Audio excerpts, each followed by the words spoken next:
Hello dear students, welcome to Kataria pharmacy. I hope आप सभी बढ़िया होंगे, हेल्दी होंगे। तो आप सभी का स्वागत है हमारे एक और नए वीडियो लेक्चर के अंदर, जिस लेक्चर के अंदर हम लोग कंटिन्यू करने वाले हैं हमारे यूनिट 4 के पार्ट 4 को। इसके अंदर हम लोग फर्दर पढ़ेंगे कि कौन कौन से सेपरेटिंग मेथड्स होते हैं जिनसे हम पार्टिकल की साइज को डिटरमाइन कर सकते हैं। अगर आपने पहले वाले लेक्चर्स नहीं देखे हैं तो जाकर यूट्यूब चैनल पे देख सकते हो, बिल्कुल फ्री में अवेलेबल है। साथ ही साथ वीडियो के डिस्क्रिप्शन में एक लिंक दिया गया है जिससे कि आप एक ऐप को डाउनलोड कर सकते हो। हमारा ऐप है जो कटारिया फार्मेसी ऐप है, वो आपको प्ले स्टोर पे भी मिल जाएगा और लिंक से भी आप उसे डाउनलोड कर सकते हो। ऐप के ऊपर आपको सभी सेमेस्टर के नोट्स वगैरह, साथ ही साथ जो कोर्सेज वगैरह एम फार्मा, बी फार्मा और डी फार्मा के, वो कोर्सेज देखने को मिलेंगे। बहुत ही ज्यादा अफोर्डेबल प्राइजेस में आप लोगों के लिए रखे गए हैं, तो आप उन्हें जाकर जरूर से एक बार चेक करिएगा और अपनी स्टडीज को और भी बेटर बना सकते हो। तो चलिए हम लोग आज का लेक्चर स्टार्ट करते हैं। आज कंटिन्यू करेंगे और इस लेक्चर में हम लोग पढ़ेंगे सेडिमेंटेशन मेथड और इल्यूट्रेशन मेथड।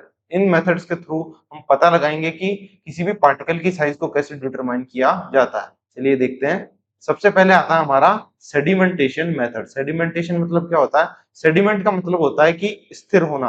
अगर आपने किसी लिक्विड के अंदर कोई सॉलिड पार्टिकल डाला है और वो धीरे धीरे सेटल हो रहा है, तो जो सेटल होने का प्रोसेस होता है उसी को हम लोग सेडिमेंटेशन बोलते हैं। यानी जो सतह होती है उस पे आकर इकट्ठा होना या जमा होना, वही हमारी एक तरीके से सेडिमेंटेशन होती है। चलिए देखते हैं प्रिंसिपल किस प्रिंसिपल पे ये काम करता है। बेस्ड ऑन स्टोक्स लॉ, ये स्टोक्स लॉ के प्रिंसिपल पे काम करता है।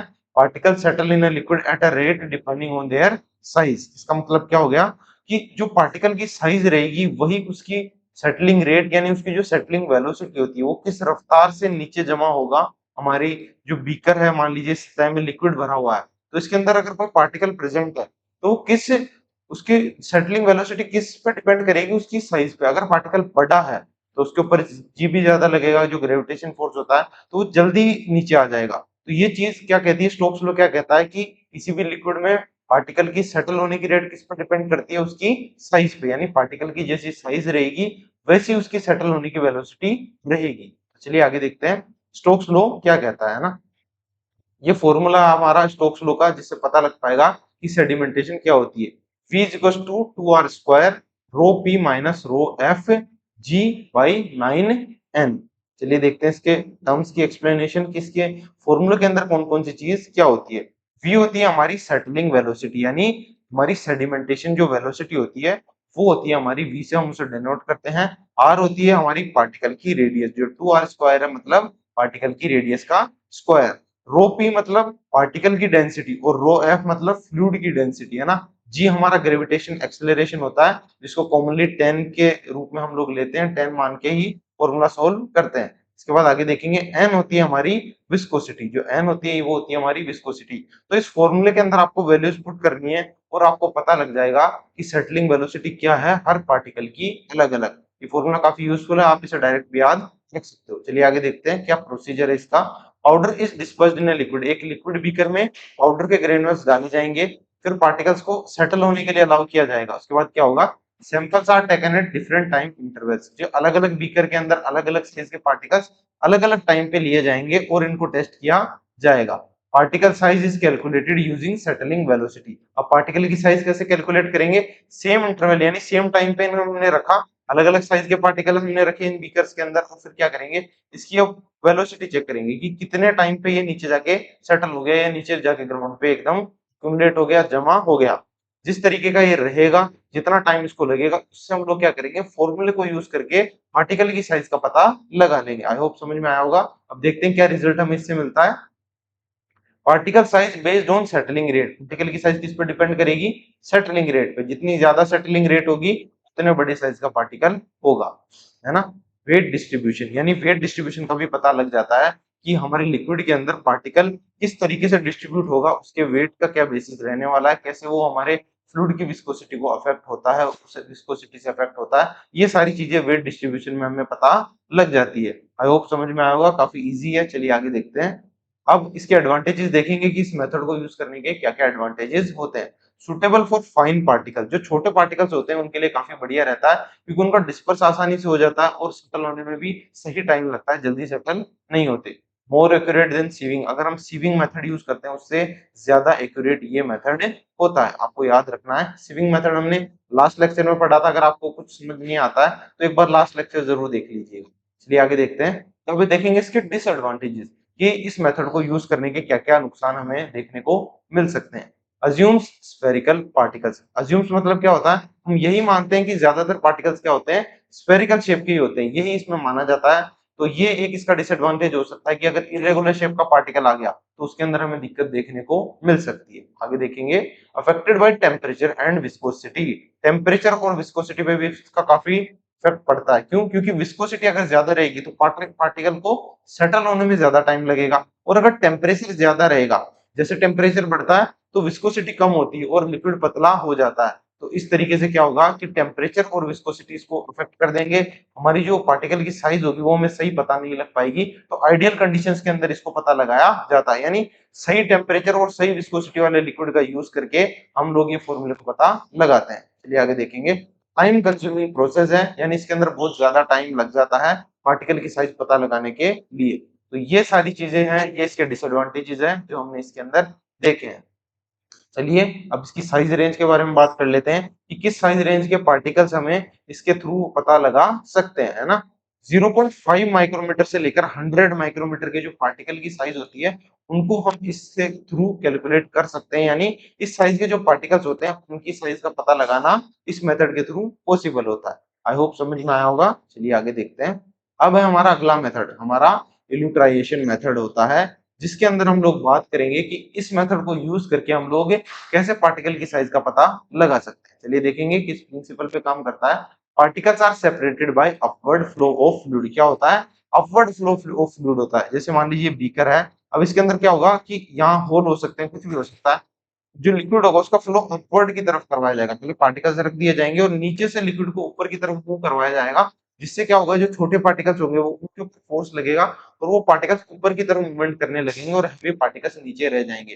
तो इस प्रिंसिपल पे ये काम करता है ना। स्मॉलर पार्टिकल्स मूव अपवर्ड, जो छोटे पार्टिकल्स होंगे वो ऊपर की तरफ मूव करेंगे, लार्ज पार्टिकल्स नीचे ही रह जाएंगे। तो एक तरीके से साइज का बेसिक आइडिया हो जाता है कि छोटे पार्टिकल्स ऊपर चले जाएंगे और जो बड़े पार्टिकल्स रहेंगे वो नीचे ही रह जाएंगे। तो इस तरीके से एक बेसिक आइडिया तो हमें इससे लग जाता है। चलिए आगे देखते हैं।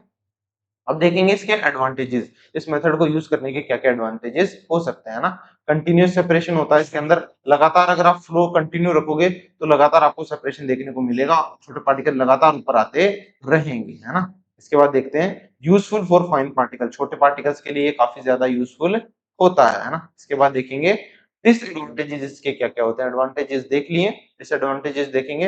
रिक्वायर्स कंट्रोल कंडीशंस, इसके अंदर कंट्रोल कंडीशंस होनी चाहिए, यानी फिक्स कंडीशंस हमारे पास होनी चाहिए ताकि हम पार्टिकल्स को पता लगा सके कि उनकी साइज क्या-क्या होती है। अगर मान लीजिए कि फ्लो के अंदर कोई दिक्कत हो गई, अगर फ्लो करवा रहे हैं हम लिक्विड का, उसके अंदर कोई दिक्कत हो गई है, इसकी विस्कोसिटी और लिक्विड की विस्कोसिटी आपस के अंदर फ्रिक्शन कर रही है, तो वो सारी चीजें नहीं होनी चाहिए। कुछ आइडियल कंडीशंस और कंट्रोल कंडीशंस के अंदर इसको मेजर किया जाता है ना। लेस कॉमनली यूज, बहुत ज्यादा कम यूज किया जाता है, इसका मतलब बहुत कम ही इसका यूज किया जाता है, इतना कॉमनली यूज ये मेथड नहीं है ना। इसके बाद आप इसका ये देख सकते हो एक डायग्राम के रूप के अंदर कि ये कैसे काम करता है।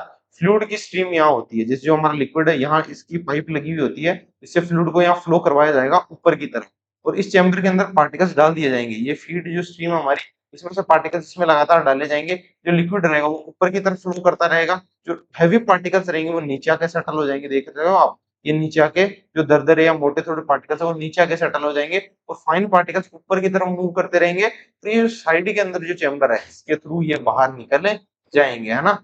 इस तरीके से ये पूरा इसका जो फंक्शन होता है, जो प्रोसीजर होता है, वर्किंग इस तरीके से आपको देखने को मिलती है। लेकिन ये बहुत कम यूज किया जाता है। क्या है कि इसके अंदर एक तो बहुत ज्यादा कंट्रोल कंडीशंस होनी चाहिए और एक इसके अंदर फ्लूइड के अंदर कोई दिक्कत आ जाए तो उसके अंदर हमारे को जो पार्टिकल की साइज सेपरेशन है वो सही देखने को नहीं मिलती है। तो इसका कम यूज किया जाता है। आपको ये चीज ध्यान रखती है कि ये बहुत कम यूज किया जाता है क्योंकि इसके अंदर कुछ स्पेसिफिक कंडीशंस होती है, उनको फॉलो करना होता है। आई होप समझ में आया होगा। काफी इजी मेथड था। चलिए आगे देखते हैं। अब देखेंगे हम लोग डिफरेंस, जो हमने अभी तक पढ़ा है उसके अंदर डिफरेंस देख लेते हैं ना। हमने दो मेथड पढ़े थे, एक तो काउंटिंग मेथड और दूसरा था हमारा सेपरेशन मेथड। काउंटिंग मेथड और सेपरेशन मेथड के डिफरेंस देखते हैं फीचर्स के बेसिस पे। सबसे पहले बेसिक फीचर्स क्या होते हैं। काउंटिंग मेथड में पार्टिकल्स को काउंट किया जाता है, और सेपरेशन मेथड में पार्टिकल्स को सेपरेट करके उनकी साइज का पता लगाया जाता है। रिजल्ट के अंदर क्या होगा, इसके अंदर नंबर डिस्ट्रीब्यूशन हो जाता है, यानी नंबर ज्यादा होते हैं, एक एक पार्टिकल को काउंट करेंगे तो नंबर काउंट करेंगे, और इसके अंदर वेट डिस्ट्रीब्यूशन ज्यादा होता है क्योंकि पार्टिकल्स को वेट के बेसिस पे या साइज के बेसिस पे अलग किया जाता है, उसके बाद उनकी साइज का पता लगाया जाता है। एग्जाम्पल इसका होता है हमारा माइक्रोस्कोपी, इसका होता है हमारा सिविंग और सेडिमेंटेशन जो हमने देखा है ना। इसके साथ साथ दो और मेथड्स आज हमने पढ़े, वो भी इसी का पार्ट होते हैं। एक्यूरेसी इसके अंदर लेस प्रैक्टिकल होती है, मतलब कम एक्यूरेसी हमें देखने को मिलती है, और जो हमारा सेपरेशन मेथड्स उनके अंदर एक्यूरेसी आपको ज्यादा देखने को मिलेगी, मतलब प्रैक्टिकली रूप से ये ज्यादा एफिशिएंट होते हैं। कौन से, हमारे सेपरेशन मेथड्स है ना। टाइम इसके अंदर स्लो, यानी ये धीरे, मतलब एक तरीके से काफी टाइम कंज्यूमिंग प्रोसेस है, और ये धीरे धीरे होती है क्योंकि एक एक पार्टिकल को आप काउंट करने बैठोगे तो बहुत ज्यादा टाइम लग जाएगा, और पार्टिकल की साइज का पता लगाने में काफी टाइम कंज्यूम हो जाएगा। वहीं जो सेपरेशन मेथड से ये फास्टर होते हैं, और आप एफिशिएंटली इनके अंदर जल्दी, मेन जो पॉइंट है वो है कि जल्दी आप इनके अंदर पार्टिकल की साइज का पता लगा पाओगे। तो आई होप ये टेबल आपको याद रखनी है, टेबल से आपको दोनों के बीच का डिफरेंस आसानी से पता लग जाएगा। कोई क्वेश्चन अगर एग्जाम में आता है तो आप इनको याद करके उसको बता सकते हो, ये रिवीजन में काफी हेल्पफुल रहती है। तो इस टेबल को आप नोट कर लीजिए और अच्छे से याद कर लीजिए ताकि आपको डिफरेंस अच्छे से पता लग जाए। आई होप समझ में आया होगा। चलिए आगे देखते हैं। अब देखेंगे कुछ एग्जाम के पॉइंट ऑफ व्यू से इंपॉर्टेंट पॉइंट्स जो आपको रिवाइज करने में काफी हेल्प करेंगे, जो हम लोगों ने प्रिपेयर करे हैं स्पेशली आप बच्चों के लिए। तो चलिए देखते हैं। Microscopy gives number distribution. Microscopy क्या करती है, नंबर डिस्ट्रीब्यूशन देती है। क्यों? क्योंकि इसके अंदर हम लोग क्या करते हैं, काउंटिंग मेथड का यूज करके एक एक पार्टिकल को काउंट करते हैं, तो नंबर डिस्ट्रीब्यूशन इसमें होता है ना। Sieving gives weight distribution. Sieving किसका एग्जांपल होती है, सेपरेशन मेथड का, और इससे वेट डिस्ट्रीब्यूशन हमें देखने को मिलता है साइज के बेसिस पे। Sedimentation is based on Stokes law. Stokes law पे बेस होती है सेडिमेंटेशन प्रोसेस, आज ही पढ़ा हमने। इसके अलावा no single method is perfect. ये सबसे सही पॉइंट याद रखने का है कि हर चीज, कोई भी चीज परफेक्ट नहीं होती है। क्यों? हर मेथड के अंदर कोई ना कोई कमी है, कोई ना कोई फ्लो होता है, कोई ना कोई दिक्कत आती है, हर कोई आइडियल नहीं होता है, इसलिए हर मेथड परफेक्ट नहीं है। पर मोर एक्यूरेट मेथड्स हमारे सेपरेटिंग मेथड्स होते हैं, आपको वो चीज याद रखनी है ना। चलिए अगला पॉइंट देखते हैं। Method selection depends on particle size. जो पार्टिकल की साइज होती है उस पर डिपेंड करता है कि हम कौन से मेथड से इसका साइज सेपरेशन करना चाहेंगे। हर मेथड के लास्ट के अंदर आपको एक साइज रेंज बताई है हमने, उस साइज रेंज के अकॉर्डिंग ही पार्टिकल का जो सैंपल होता है उनको उस मेथड के थ्रू प्रोसेस करवाया जाता है ताकि हर पार्टिकल की साइज का पता लग सके। तो ये क्या होता है, साइज रेंज हमें पता रहनी चाहिए ताकि बेस्ट जो मेथड रहेगा पार्टिकल्स के लिए वो हम पता लगा सके। आई होप सारी चीजें अच्छे से समझ में आई होगी। तो आज के लेक्चर में इतना ही था। आज हमने इल्यूट्रेशन मेथड और साथ ही साथ सेडिमेंटेशन मेथड को कंप्लीटली डिस्कस किया, और जो पहले वाले हमारे पॉइंट्स थे उनको भी अच्छे से रिवाइज कर लिया। अगर आपको फिर भी कोई डाउट रहता है तो कमेंट्स में आप पूछ सकते हैं। साथ ही साथ अगर वीडियो अच्छी लगी हो तो वीडियो को जरूर से लाइक करें, चैनल पे नए हो चैनल को सब्सक्राइब कर देना, और इसी के साथ हमारा कटारिया फार्मेसी का ऐप डाउनलोड करके नोट्स वगैरह आप वहां से परचेस करें, काफी अफोर्डेबल प्राइसेस में है। और अगर आपको कोई रिव्यू देना है तो वो भी आप कमेंट्स में दे सकते हैं। साथ ही साथ स्क्रीन पे सर का नंबर दिया गया है, आप इनसे कभी भी कांटेक्ट कर सकते हैं ये दिए हुए टाइम के अंदर, और इनसे कोई क्वेरी आपकी रहती है एग्जाम रिलेटेड, ऐप रिलेटेड या कोई कोर्स के रिलेटेड, तो वो भी आप इनसे पूछ सकते हैं। तो तब तक के लिए कीप लर्निंग, मिलते हैं आपसे नए वीडियो में, तब तक के लिए keep studying keep learning, bye.